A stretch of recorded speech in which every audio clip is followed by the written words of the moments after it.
اس واسطے ہم دیوبندی بھی نہیں کہ ہم دیوبندیوں کے گھر پیدا ہو گئے، اس واسطے نہیں۔ میں تو کئی دفعہ سوچتا رہتا ہوں کہ یہ دوسرے جو بزرگ تھے، اللہ ان پہ بھی اپنی فضل فرمائے، ان پر ہمارے اکابر کا مقام کھلا کیوں نہیں؟ ان پر ہمارے اکابر کی عظمت کھلی کیوں نہیں؟ پتہ نہیں۔ نہ تو ان جیسا کوئی موحد، نہ ان جیسا کوئی عاشق رسول، نہ تو توحید میں ان جیسا کوئی نظر آیا، نہ عشق میں رسالت میں ان جیسا کوئی نظر آیا۔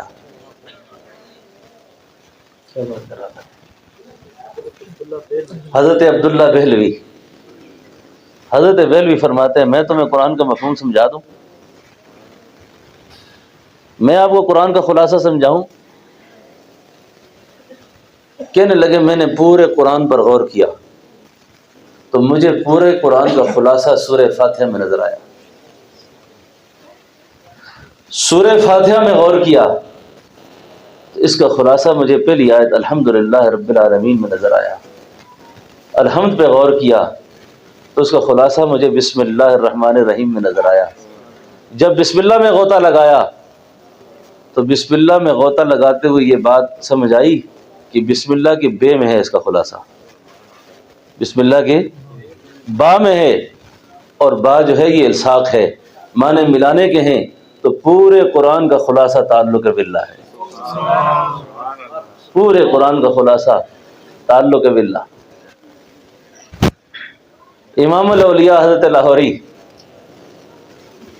حضرت لاہوری رحمۃ اللہ علیہ، دوستوں میں اپنے اکابر کا کیا کیا ذکر کروں، کیا کیا بات کروں۔ امیر التبلیغ حضرت حاجی عبدالوہاب صاحب رحمۃ اللہ علیہ، میں نے ان کے بیان میں ایک دفعہ ایک بات سنی تھی، کہنے لگے میں رائے گنج سے لاہور جایا کرتا تھا اس شخص کی زیارت کے لیے، اس شخص کی مجلس میں بیٹھنے کے لیے کہ جو لاہور کے سینے پہ بیٹھ کر لا الہ الا اللہ کرتا ہے، اور یورپ اور امریکہ میں لوگوں کے دل نرم ہوتے ہیں، ان کے دلوں پہ وار ہوتا ہے، وہ احمد علی لاہوری۔ آج میں ایک اور بات بھی جاتے جاتے کر لوں، آج کل یہ باتیں بہت چلتی ہیں نا کہ جی فلاں بزرگ کی قبر سے خوشبو آ گئی، فلاں بزرگ کی قبر سے خوشبو آ گئی۔ اللہ تعالیٰ سے کوئی بعید نہیں ہے کہ کسی اللہ کے ولی کی قبر سے خوشبو آ جائے، اور ولایت اور بزرگی کا قاعدہ اور ضابطہ نہیں ہے کہ اگر کسی کی قبر سے خوشبو نہ آئے تو وہ ولی نہیں ہے۔ بات سمجھ رہے ہیں میری؟ تو اللہ تعالیٰ اگر کسی کی قبر سے ظاہر کر دے تو کسی کو پریشان ہونے کی ضرورت بھی نہیں ہے، ٹھیک ہے نا؟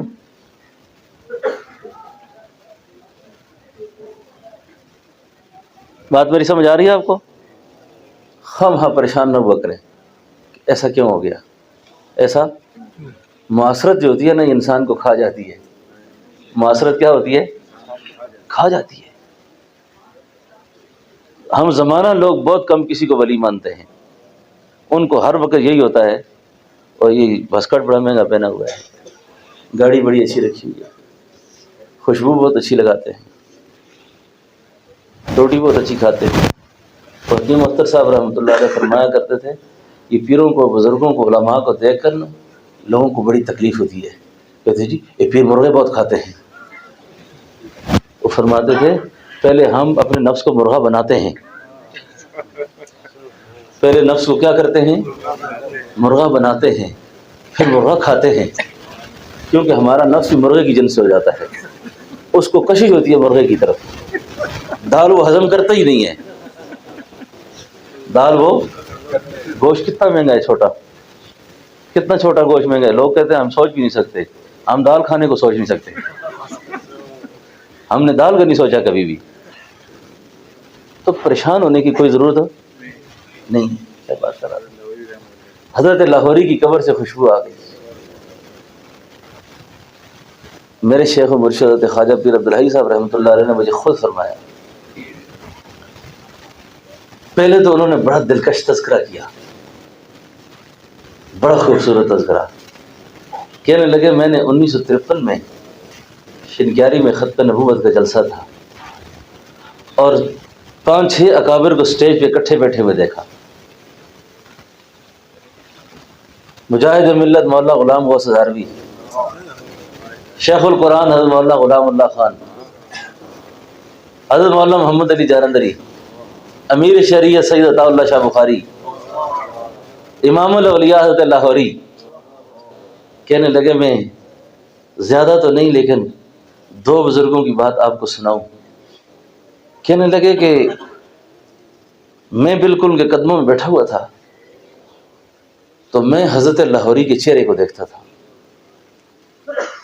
گندمی رنگ تھا لیکن بے ریا عبادت کی وہ برکت چہرے پر تھی کہ جس کو بیان نہیں کر سکتے۔ چٹا گورا ہونا، فرمایا بے ریا عبادت، یہ جو دل ہے نا، کہتے ہیں جی فلاں آدمی کے چہرے پہ بڑی نحوست ہے، فلاں کے چہرے پہ بڑی برکت ہے۔ اس برکت اور نحوست کا تعلق اندر کے حالات سے ہوتا ہے۔ میں نے بزرگوں سے سنا ہے کہ کسی بھی مسلمان کا رائی کے دانے کے برابر بھی کسی کا بغض انسان کے سینے میں ہو نا، اس کے چہرے پہ اللہ کی طرف سے برکت نہیں آ سکتی، کیونکہ کبیرہ گناہ کا مرتکب ہے، اور جو شخص کبائر کا مرتکب ہوتا ہے نا، کبائر کا، اس کا وجود اللہ کی طرف سے ہر وقت لعنت برستی ہے اس پہ۔ اور جو کچھ بھی نہیں کرتا لیکن نہ تو گناہ کرتا ہے نہ گناہ سوچتا ہے، اس کے دل پہ اللہ کی رحمت آتی ہے۔ اسی لیے کہتے ہیں کہ بعض اللہ والوں کا چلنا پھرنا دعوت ہوتا ہے۔ تو فرمایا کہ میں حضرت لاہوری کے چہرے کو دیکھتا، میں یوں دیکھ رہا ہوں اور آپ مراقب ہیں۔ تھوڑی دیر کے بعد آپ نے آنکھیں کھولی تو فرمایا میں دیکھ رہا ہوں کہ آپ مجھے دیکھ رہے ہو، میں دیکھتا ہوں کہ آپ مجھے دیکھ رہے ہو۔ آپ کو یہ خیال ہوگا کہ میری داڑھی بہت بڑی ہے، تو میں اس کی وضاحت کر دوں کہ میری داڑھی بڑی کیوں ہے۔ نے کہا ایک تو حدیث میں داڑھی بڑھانے کا مطلب حکم ہے، وہ اپنی جگہ پر، لیکن ایک دفعہ میں اپنے شیخ حضرت امروٹی کی خدمت میں گیا تو آپ نے میرے چہرے پر یوں ہاتھ پھیرا، تو اس کے بعد پھر میں نے داڑھی کو کینچی نہیں لگائی کہ میری داڑھی پر حضرت میرے شیخ کے ہاتھ لگے۔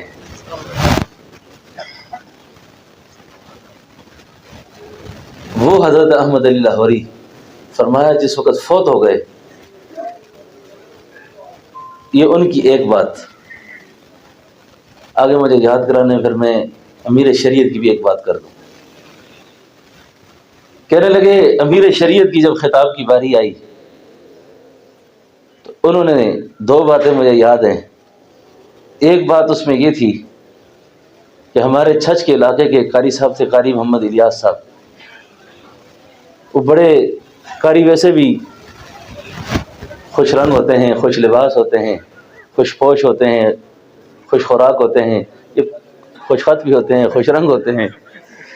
یہ قراء کا اپنا ایک مزاج ہے نا۔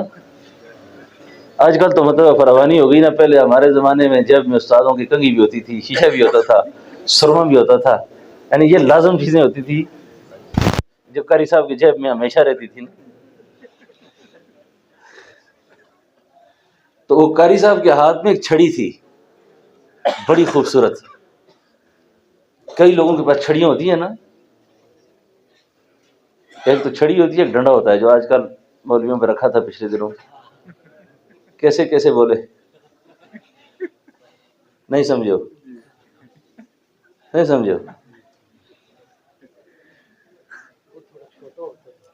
چھوٹا لیکن بڑا زوردار ہے۔ کل جو کہتے تھے آپ ہمارے سیاست کے امام ہیں، آپ کی توہین ہم برداشت نہیں کر سکتے، خدا کے قرآن کا قاری جب بکنے پہ آ جائے نا جی، اوہو، علماء اپنے سینے کا احترام کرو۔ اچھا، اس سینے میں خدا کی وحی محفوظ ہے، کبھی بھی کسی دنیا دار کو، مالدار کو، سیاستدان کو اس کے پیچھے منہ بنا بنا کے پھرنا۔ مولانا بجلی گال فرمایا کرتے تھے پشتو میں، وہ تو گال دیتے تھے، میں گال نہیں دے سکتا اس وقت۔ زچ کلا گورم کنا ملا خان پسی گرجی کا نا ڈنڈا خان کنا کے واچ میں آ گئے. میں یہ بات آپ کو ہنسانے کے لیے نہیں کر رہا، میں صدمے سے کر رہا ہوں. تمہارے سینے میں اللہ کی وحی ہے. اور عوام سے بھی کہتا ہوں کہ علماء کی عزت نفس کے ساتھ نہ کھیلا کرو، ان کو مجبور کر کے اپنے دروازوں میں نہ لایا کرو، ان کو ذلیل کر کے اپنے پاس لاؤ کہ ہم آپ کو چندہ دیں گے، آپ ہمارے گھر آ جاؤ. یہ قرآن کی توہین اور تضحیق ہے بہت بڑی. قرآن والے بڑی شان والے ہیں. اور میں آپ سے بڑی کھلے دل سے ایک بات کرنے لگا، خدا کی قسم جن لوگوں کا تعلق ہم سے بڑے خوش قسمت ہیں. وہ حدیث نعمت کے طور پہ حضرت کہہ رہا ہوں، بیت اللہ میں ہم نے دعائیں مانگی ان مقتدیوں کے لیے جنہوں نے کبھی ہمیں ہنس کے سلام کیا، ہنس کے سلام کیا، اور دل میں خیال آیا کہ اس کی اولاد سے زیادہ کام ہم آئے. اس اولاد کو جانتے ہیں جنہوں نے ساری زندگی کوئی ایک دفعہ نماز بھی نہیں پڑھی ہوگی، لیکن ہم ان کے کام آئے کہ آج ہم بیت اللہ میں کھڑے ہیں، ان کا نام لے کے دعائیں کر رہے ہیں. آپ سے کہتا ہوں کہ دوستی ان لوگوں سے رکھو، ان لوگوں سے رکھو، دنیا داروں سے، مالداروں سے. اور علماء کو یہ کہتا ہوں، بڑی بات نہیں کرنا چاہتا، کبھی کسی دنیا دار کے پاس نہ جائیں. سینے میں قرآن رکھ کر، اتنی بڑی دولت رکھ کر ہم ان کے پیچھے پھریں جو خود محتاج ہیں. وہ ہمارے پاس خود غمگین ہو کے آتے ہیں، اور ہماری نگاہ ہوتی ہے کہ پتہ نہیں یہ بھی کچھ کر لے گا، کیا کرے گا. حضرت تھانوی نے فرمایا جو علماء دو چیزیں پیدا کر لیں، استغنا اور استعداد، وہ وقت کے بادشاہ ہوتے ہیں.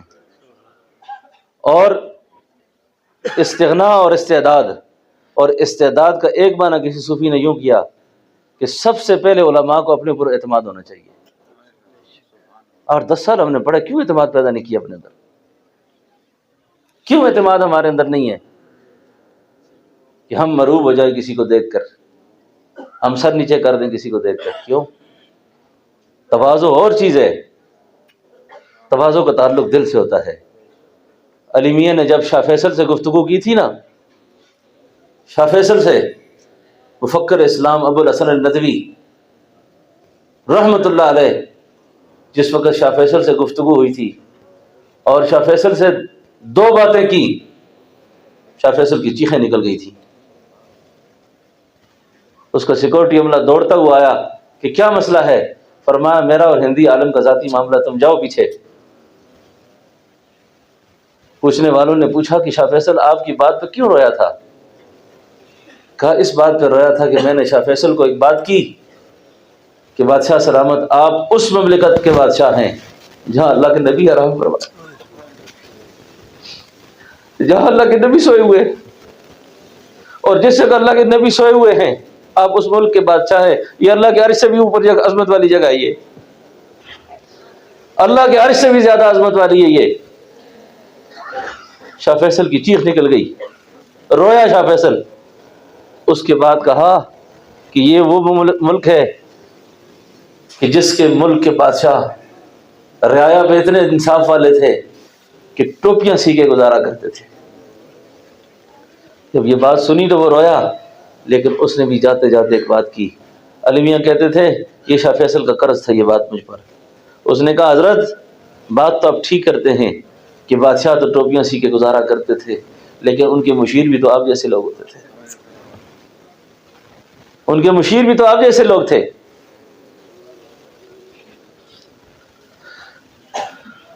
حضرت لاہوری کی بات کر رہا تھا، حضرت فرمانے لگے امیر شریعت کی بات اور قاری صاحب کی بات ڈنڈے سے نکلی ہے. بات یقین جانو، بادشاہوں کا فقراء کے پاس آنا عزت ہے. ہمارے ملک کے کتنے نامی گرامی بزرگ اپنی ہر حیثیت کو ختم کر بیٹھے اسی وجہ سے. نیت کچھ بھی ہو تو نیت نہیں دیکھی جاتی، ڈنڈے کا زور ہوتا ہے. پھر تو بات یہ عرض کر رہا ہوں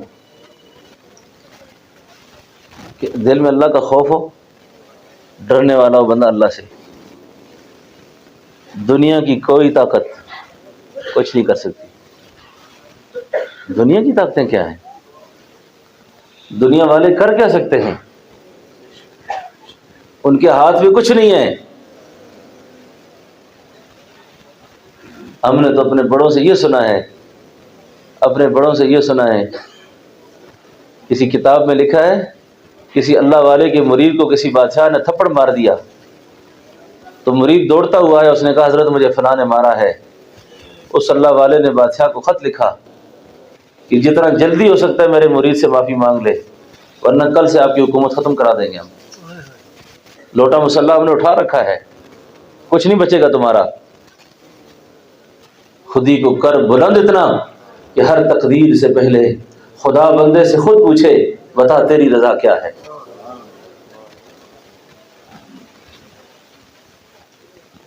توحید میں یہ مقام حاصل ہونا چاہیے آدمی کو، اور کبھی بھی یہ نہ کہیں جس کا خدا ہو اس کو پریشان نہیں ہونا چاہیے کوئی بھی۔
اللہ نے اپنے دامن میں تصور کی دنیا میں جاؤ، نبوت کے کرے رکھے، نبوت کے کرے رکھے، اور ان نبوت کے کروں کو نکالنا شروع کیا۔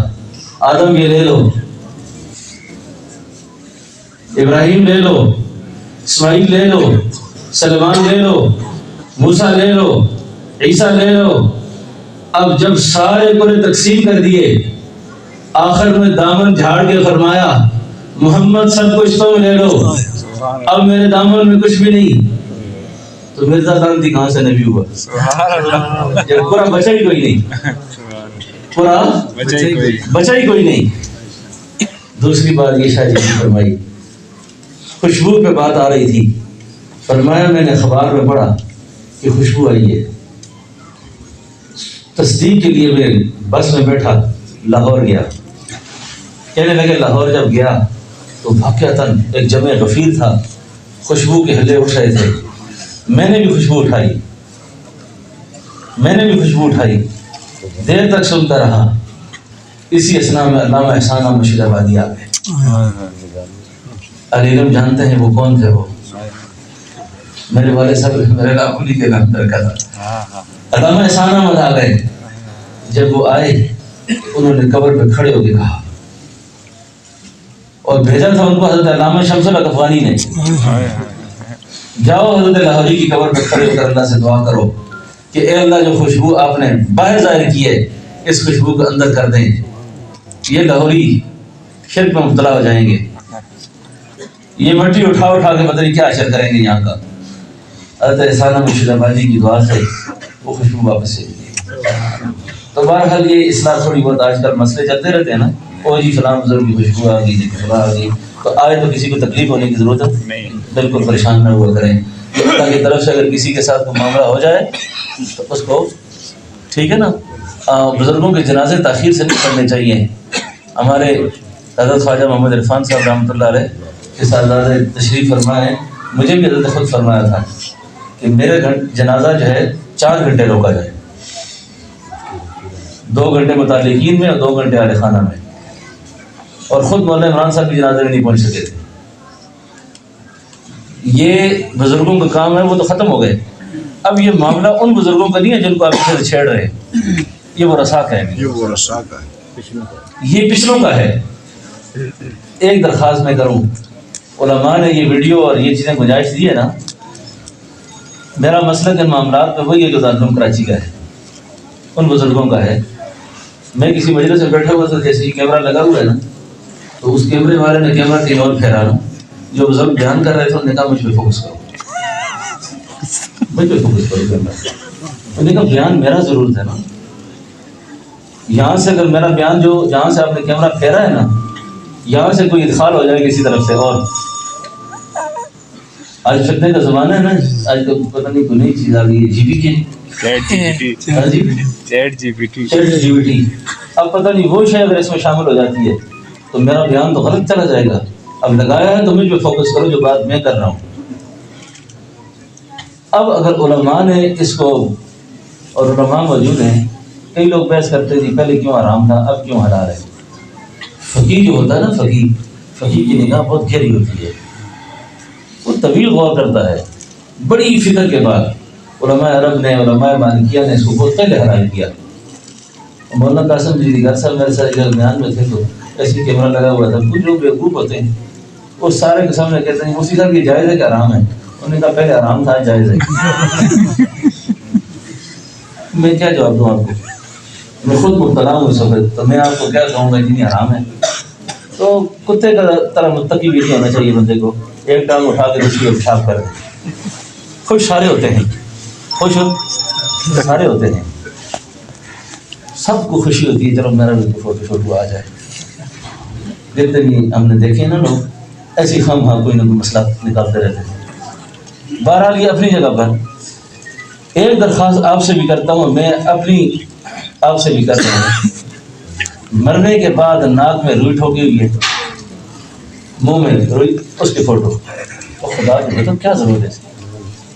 کیا مطلب آپ مرنے والا کوئی پسند کرتا ہے اس بات کو؟ جب آپ پسند نہیں کرتے اس بات کو تو اپنی نصیحت وصیت میں لکھو کہ میری میت کے ساتھ کوئی تصویر سازی نہ کی جائے۔ میر ذوالفقار صاحب رحمۃ اللہ علیہ دنیا میں تبلیغی جماعت کے بعد اللہ نے بہت بڑا کام لیا اللہ کے دین کا ان سے۔ میں ان کے جنازے سے واپس آ رہا تھا، ایک ہجوم تھا وہاں پر، ایک ہجوم تھا، میں دل میں سوچ رہا تھا ہمیں کیا ہے جو تربت پہ میلے رہیں گے، ہمیں کیا ہے جو تربت پہ میلے رہیں گے، تہ خواب تو ہم اکیلے رہیں گے۔ اب ہمیں کیا ہے کہ ہمارے مرنے کے بعد تو ہم پہ پھول کی پتیاں بچھاؤ، ہمارے لیے رو، ہماری زندگی میں تم ہمارے پیچھے پڑے رہے۔ وہ مولوی کھا گیا بھائی، پھر صاحب میرے پاس تشریف لائے نا، میرے یہاں تشریف لائے تو وہ بڑی شان شوکت کے بزرگ تھے، بڑی کالی موٹریں، بڑی بڑی گاڑیاں آگے پیچھے دوڑے ہیں۔ ایک آدمی مجھے کہتا ہے حضرت میں بڑا ان کا من تھا لیکن بڑا متنفر ہو گیا ہوں۔ میں کہ خیر ہو، اور چھوڑو جی حضرت اتنی مہنگی گاڑی ہے نا کوئی، میں جو گلے پہ چڑھ کے آتا تو مولیوں کو خوش ہوتے گلے پہ چڑھا ہوا ہو، مانگے تو پھر کہتے ہیں مانگتا ہے، مانگے تو پھر جگہ نہیں، نہ مانگے تو پھر بھی جگہ نہیں۔ وہ آدمی کہتے ہیں جی میں حضرت سے بڑا متنفر ہو گیا ہوں۔ میں کہ خیر ہوا، اتنی مہنگی گاڑی۔ ہمارے ایک بزرگ تھے، پھر بھائی بھی تھے، بڑی شخصیت تھی، سید نواب حسین شاہ صاحب شنکیری میں رحمۃ اللہ علیہ، بڑی عجیب آدمی تھے، ہمارے حضرت کے خلفاء میں سے تھے۔ وہ ایک زمانہ پہ دعا کرتے تھے، کہتے تھے اللہ مجھے پجارو دے، اللہ مجھے پجارو دے۔ اس وقت پجارو گاڑی نہیں آئی تھی، اللہ مجھے پجارو دے، کہتے میں چھوٹی گاڑی مانگی نہیں کبھی اللہ سے۔ بھئی جب مانگو اللہ سے، دینے والے اللہ ہیں، اللہ اگر ایسی چیز ہے تمہیں کیا تکلیف ہے؟ بات سمجھو نا۔ تو میں نے کہا جی آپ پیر صاحب سے متنفر ہوں کہ پیر صاحب سے راضی ہوں؟ وہ بڑی شان سے دنیا سے چلا گیا ہے۔